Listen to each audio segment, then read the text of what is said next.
কেইটামান আৰু গুৰুত্বপূৰ্ণ আমি সিদ্ধান্ত লৈছো এটা হৈছে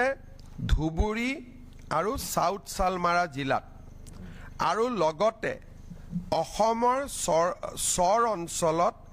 কাম কৰি থকা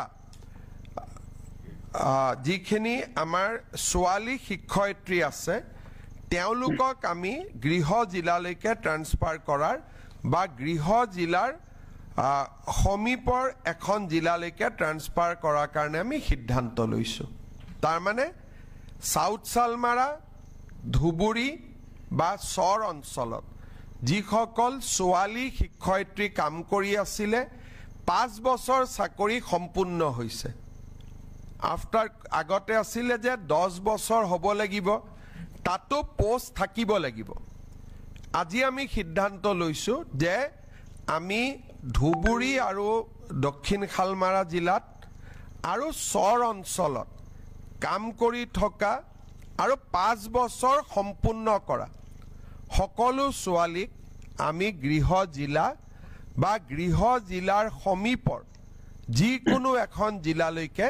আমি ট্ৰান্সফাৰ কৰাৰ সিদ্ধান্ত লৈছো কোনোবা যদি ডিব্ৰুগড়ৰ ছোৱালী কাম কৰি আছে ডিব্ৰুগড়লৈকে যদি পোষ্ট নাই আমি তিনসুকিয়া শিৱসাগৰ বা ধেমাজিত দিম যদি কামৰূপ জিলাৰ সন্তান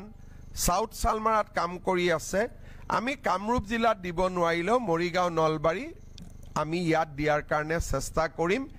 ই এটা ছোৱালী শিক্ষয়িত্ৰীৰ কাৰণে এটা বহুত ডাঙৰ হকা হিচাপে পৰিগণিত হ'ব বুলি আমি আশা কৰিছো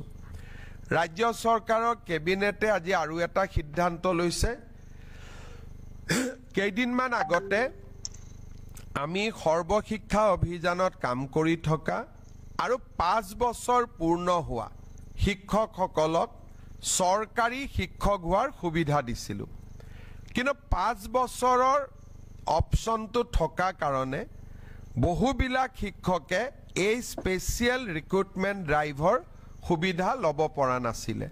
তেওঁলোকে আমাক আবেদন কৰিছিলে এতিয়া 5 বছৰটো আমি 3 বছৰলৈকে কমাই দিছো সৰ্বশিক্ষা অভিযানত 3 বছৰ কাম কৰিলেও তেওঁলোকক আমি সৰ্বশিক্ষাৰ পৰিৱৰ্তে চৰকাৰী শিক্ষক হিচাপে আমি পুনৰ তেওঁলোকক নিযুক্তি দিয়াৰ ব্যৱস্থা কৰিম এই দুইটা আমাৰ শিক্ষক শিক্ষয়িত্ৰীসকলৰ বহুদিনীয়া ৰিকুৱেষ্ট আছিলে আজি দুইটা ৰিকুৱেষ্ট আমাৰ কেবিনেটে গ্ৰহণ কৰে